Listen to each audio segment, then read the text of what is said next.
والشاکرین والحمد للہ رب العالمین۔ رب اشرح لی صدری ویسر لی امری واحلل عقدۃ من لسانی یفقہوا قولی۔ اللہم ارنا الحق حقا وارزقنا اتباعہ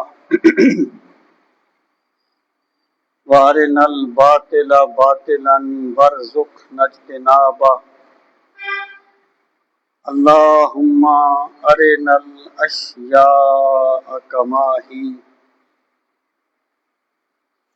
ان اللہ وملائکتہ یصلون علی النبی یا ایہا الذین آمنوا صلوا علیہ وسلموا تسلیما۔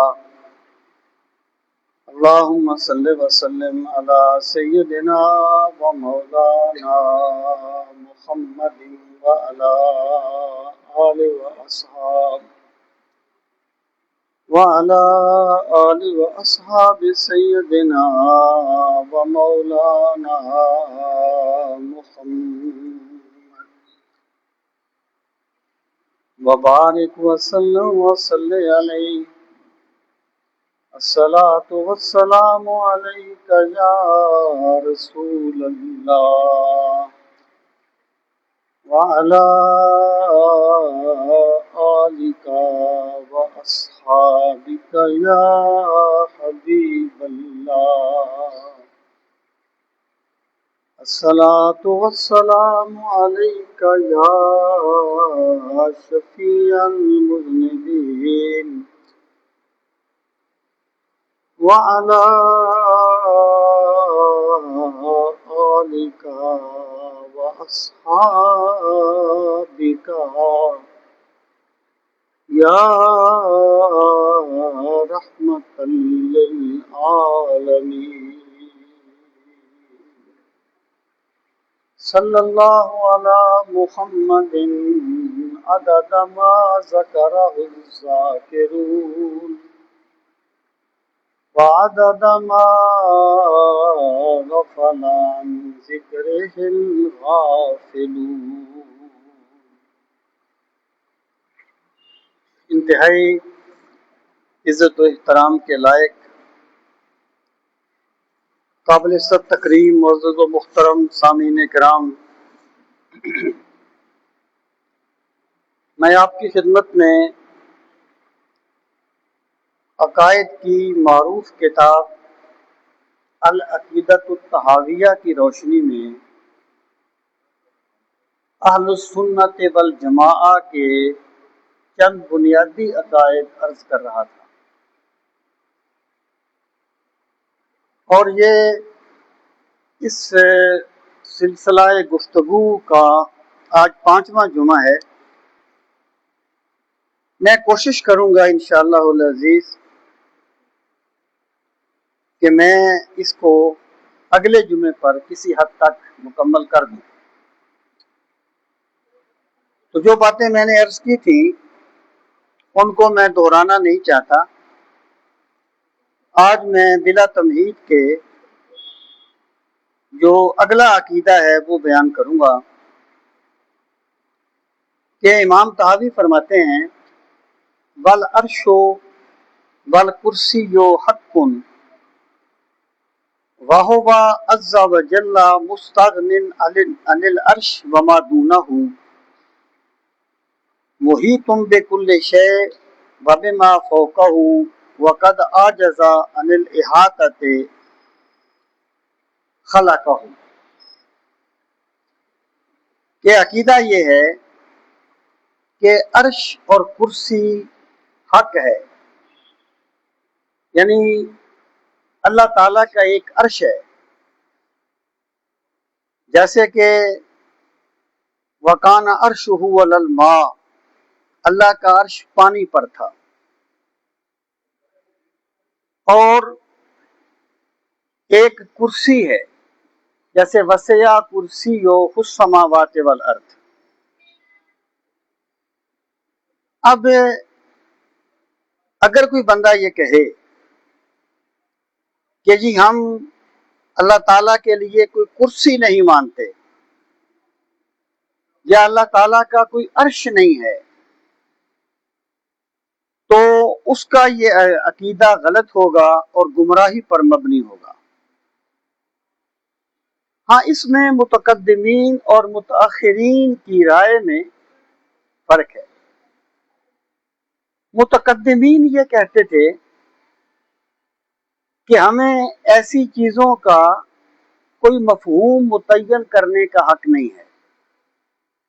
وہ کہتے تھے کہ جی اللہ کا عرش ہے، عرش جیسے تخت ہوتا ہے کسی کا، اور وہ کیسا ہے ہم اسے اللہ تعالیٰ کے سپرد کرتے ہیں، ہمیں اس کا علم نہیں ہے کیسا ہے۔ اللہ تعالیٰ کی آواز آ رہی ہے آپ لوگوں کو؟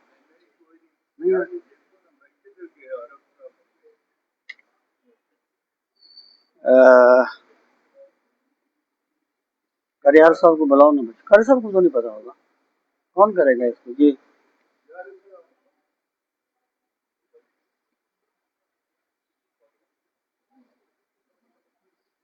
بچے اس کو بند کر دیں، بند کر دیں۔ ہاں جی،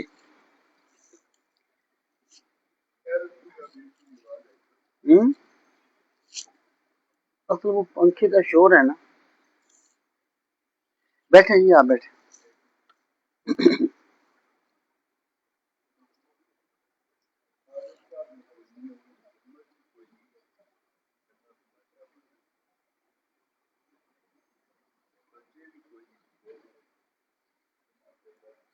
جی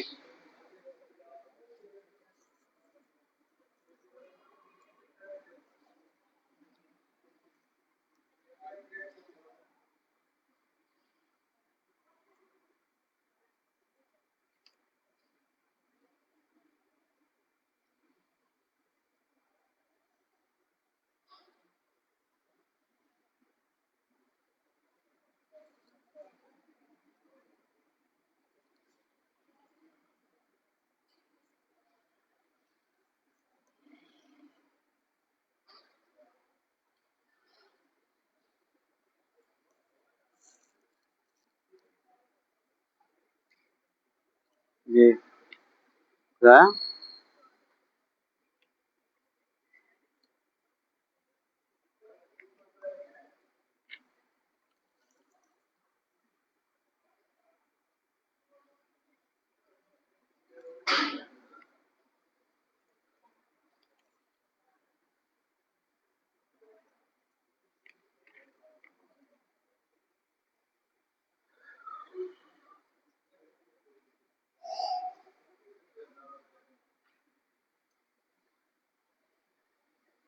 اس کو جنریٹر سے کرنا ہو، جنریٹر دیکھو تو ہم لوگ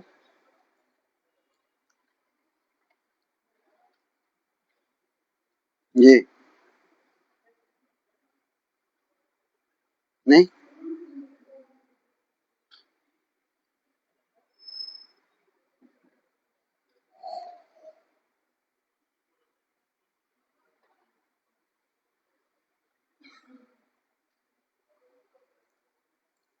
ہاں جی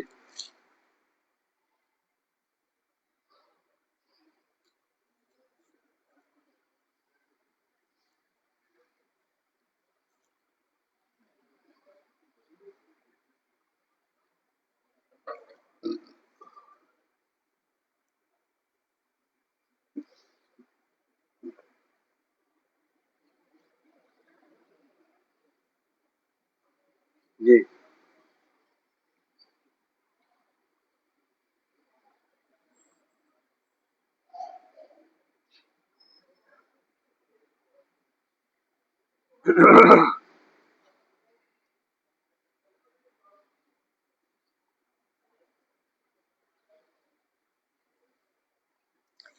چلے میں جو عرض کر رہا تھا وہ میں بیان کرتا ہوں۔ مراد یہ ہے کہ اہل سنت جو ہیں ان کا عقیدہ یہ ہے کہ عرش بھی حق ہے اور کرسی بھی حق ہے۔ میں آپ سے یہ کہہ رہا تھا کہ جو متقدمین تھے نا، پہلے زمانے کے علماء، ان کی رائے یہ تھی کہ ہمیں ان پر اجمالی ایمان لانا چاہیے۔ ہم یہ مانتے ہیں کہ اللہ تعالیٰ کا عرش ہے، اللہ تعالیٰ کی کرسی ہے، کیونکہ اس نے ہمیں بتایا وَكَانَ عَرْشُهُ عَلَى الْمَاءِ وَسِعَ كُرْسِيُّهُ السَّمَاوَاتِ وَالْأَرْضِ۔ لیکن ہمیں یہ نہیں سمجھ آتی کہ اس کا عرش کیسا ہے، اس کی کرسی کیسی ہے۔ تو ہمارے جو متقدمین تھے وہ اس بارے میں اجمال کے قائل تھے۔ جیسے قرآن مجید میں ہے کہ ثم استویٰ، پھر اللہ تعالیٰ نے استوا فرمایا۔ اب استوا کا معنی ہوتا ہے کسی چیز پہ بیٹھ جانا، جیسے ایک بندہ جو ہے وہ صوفے پہ بیٹھ جاتا ہے، کرسی پہ بیٹھ جاتا ہے۔ اب سوال یہ تھا کہ اللہ تعالیٰ نے استوا کیسے فرمایا؟ تو اس بارے میں امام مالک رحمۃ اللہ تعالی علیہ کا امام مالک رحمۃ اللہ تعالی علیہ کا بڑا مشہور فرمان ہے کہ الاستواء معلوم وکیفیتہ مجہول والایمان بہ واجب والسؤال عنہ بدعۃ، کہ ہمیں یہ تو معلوم ہے کہ اللہ تعالیٰ نے استوا فرمایا، کیونکہ قرآن مجید میں آ گیا ثم استوا، پھر اس نے استوا فرمایا، لیکن کیسے فرمایا؟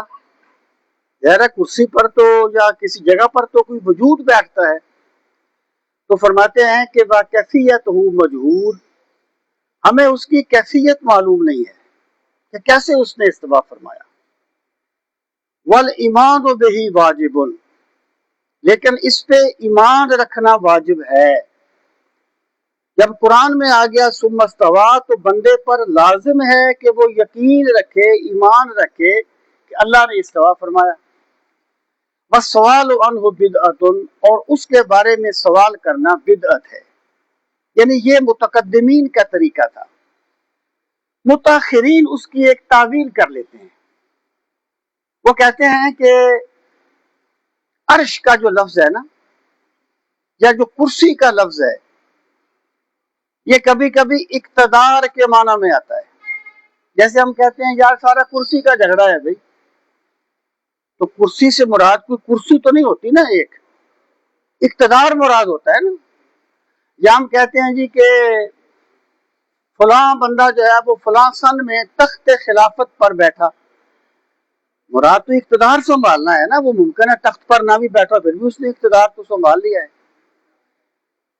تو متاخرین یہ کہتے ہیں کہ اس سے مراد اللہ تعالیٰ کی قدرت ہے اور اس کا وہ تصرف ہے جو کائنات میں جاری و ساری ہے۔